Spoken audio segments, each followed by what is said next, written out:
If you have yourself a single needle embroidery machine, then you know the thing you do most, besides watching it embroider, is having to change the threads. And today I want to teach you how to change those threads efficiently. Now each embroidery machine is different. Right here I have the Brother SE600, but overall most of them follow the same kind of path. So depending on the one that you have, just change it up, and most of them have the rules set in the machine or in the software to teach you exactly how to do it. Okay guys, let's take a look at the top of the machine. This is what the top of the Brother SE600 looks like, but if you have a similar Brother machine, then the settings are fairly similar. If you've never placed a thread before, then this is where your embroidery threads will go. There is an option where you can add a cap on top to secure it, but I prefer to leave it like that. Over here you have your tension, so this is the set the tension of the machine. If you haven't set your tension to the machine yet, then I have a video up here that you guys can check out for you to set your tension.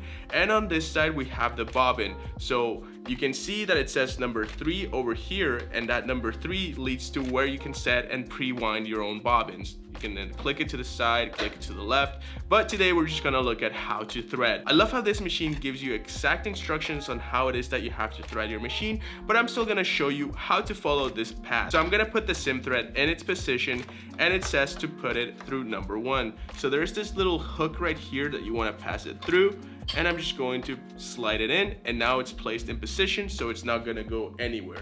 Now the next thing to do, it says, is to slide it through here, so that is the next thing. We're gonna just put the thread through this one line, and it's gonna go all the way down to the bottom. As we go down with that thread, number 3 says that you want to make a hoop around it. So we're gonna hook it around, and we're gonna come up here. Now number 4 says to make another hoop and to turn around. And you can see that on the inside, it actually has like a little hoop that it latches onto. So as you're pushing it up, you almost want to push it to the left at the same time, so it stays hooped on the top. So you guys can see I'm stopping the thread up here so it doesn't go any further, and the thread is kind of stuck up there. That's what you want to have, okay? So as you're following number 4, you go around, and now you can come back down, ensuring that it's up there. Now we're at step 5, and step 5 simply says to bring it down here. So we're gonna keep pushing it down a little bit, and you guys can see that step 6 is right above the needle. So if you haven't placed your needle, your machine should have a needle already set, but if you haven't, then you can set that needle. And that thread, you want to push it through number 6, so it's a little bit of a hook again. I'm just gonna push number 6 through. There you go, and now it's clicked into place, so that's perfect. And you want to ensure that for number 6 and 7, you actually put the thread through this little like hook as well. So that one right there. It's gonna make it easier for you to use the auto needle threader. So we're gonna position that, and then it says number 7 right here. So I'm gonna push that through. You can see that it's also locked into place. And then number 8 is actually on the left side. So over here, you're gonna put number 8 there. You can even cut it if you'd like.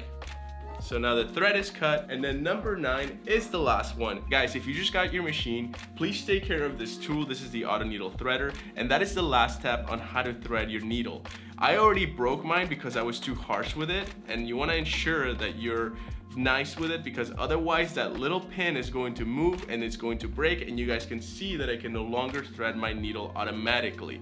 But if you have your new machine and you've taken care of it and you're not being too harsh with it, your needle should now be threaded. And so you go to 6, you go to 7, you go to 8 where you cut it like that. I'm gonna cut the thread like so, perfect, and then I'm gonna press it through, and it should go through the needle. Those are the steps on how to thread your needle using the auto threader. But I'm gonna show you how to thread your needle if you've broken your auto threader like I did. Now to thread your needle manually, you wanna take it all the way to level 6, and this is where you wanna have some scissors for yourself. Follow the same path as you did until level 6. You wanna ensure that you hoop it into that level 6. And then I like to take some scissors, and I like to cut the thread to ensure that I get a sharp edge onto it. And this is where you do the manual threading. Just grab the needle and grab the thread.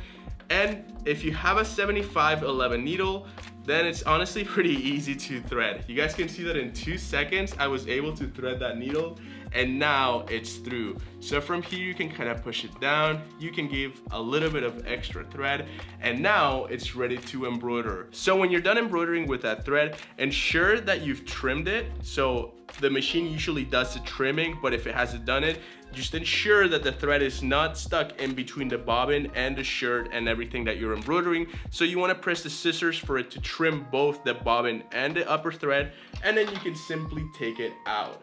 So you take it out, you roll it, you put it away, store it safely, and then you can put in the next color. And you rinse and repeat the same thing. Go all the way around. You can go all the way to 9 if your out of tension threader is not broken, or if it's broken, then you go to 6 and then you manually thread your needle. And that, guys, is how you change your thread colors on a single needle embroidery machine. If you have any questions, then please leave down a comment down below and I'll be sure to answer any of them. Thank you guys for watching, and I'll see you on the next tutorial.